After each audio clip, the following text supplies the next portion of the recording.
गांव के बाहर एक पुराना सुनसान तालाब। रात धीरे धीरे गहराती जा रही थी। आसमान में बादल ऐसे छाए थे जैसे कोई राज छुपा रहे हों। तालाब के पानी में चांद की परछाई टूट टूट कर हिल रही थी और उसी तालाब में 3 सहेलियां रिया, काव्या और मीरा खेल रही थीं। रिया, बस करो यार, बहुत ठंड लग रही है, चलो अब घर चलते हैं। काव्या, अरे आज आखिरी दिन है, कल से तू ससुराल चली जाएगी, इतना तो हक है हमारा। मीरा भी हंसते हुए पानी उछालने लगी, लेकिन अचानक मीरा का चेहरा बदल गया। वो एकदम शांत हो गई। उसने धीरे से पानी के अंदर देखा।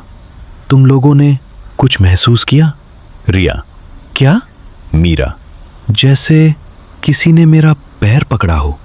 तीनों रुक गईं, हवा भी जैसे थम गई। अचानक पानी के अंदर तेज हलचल हुई और अगले ही पल मीरा चीखी, बचाओ! उसका शरीर नीचे खिंच गया। रिया और काव्या ने उसका हाथ पकड़ने की कोशिश की, लेकिन सिर्फ उसके बाल कुछ सेकंड तक दिखाई दिए और फिर सब कुछ शांत। मीरा! रिया चिल्लाई, मजाक मत कर, बाहर आ। काव्या रोने लगी। रिया, वो सच में चली गई। रिया गुस्से में, नहीं, वो मजाक कर रही है। लेकिन 5 मिनट, 10 मिनट, कोई आवाज नहीं। काव्या, हमें किसी की मदद लेनी होगी। रिया, मैं अपनी दोस्त को छोड़कर नहीं जाऊंगी। काव्या, अगर जिंदा बचाना है तो किसी को बुलाना पड़ेगा। आखिर दोनों गांव के बाहर रहने वाले एक अघोरी के पास गईं। अघोरी ने आंखें बंद की, कुछ मंत्र पढ़े, फिर बोला, तुम्हारी दोस्त इस दुनिया में नहीं है। रिया, मतलब? अघोरी, वो कुंड लोक में है। अघोरी, अगर उसे वापस लाना है तो तुम्हें भी जाना होगा। रिया बिना सोचे पानी में कूद गई। काव्या ने भी उसका हाथ पकड़ लिया। दोनों नीचे और नीचे जाती गईं। सांस रुकने लगी, दिल की धड़कन तेज, और तभी एक तेज रोशनी उनके सामने।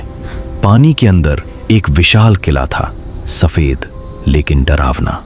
ये सपना है क्या?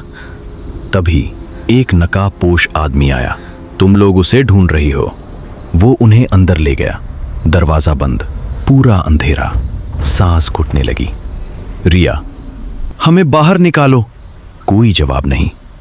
काव्या, रिया, मुझे डर लग रहा है। रिया, डरना मत, हम हार नहीं मानेंगे। अचानक दरवाजा खुला, रोशनी आई और मीरा एक सिंहासन पर बैठी थी, लेकिन उसकी आंखें पूरी काली थीं। मीरा, तुम लोग यहां क्यों आई हो? रिया, तुम्हें लेने।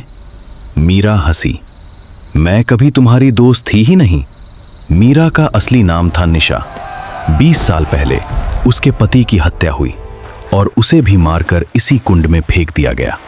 लेकिन एक अजीब शक्ति ने उसे जिंदा रखा और वो इस दुनिया की मालकिन बन गई।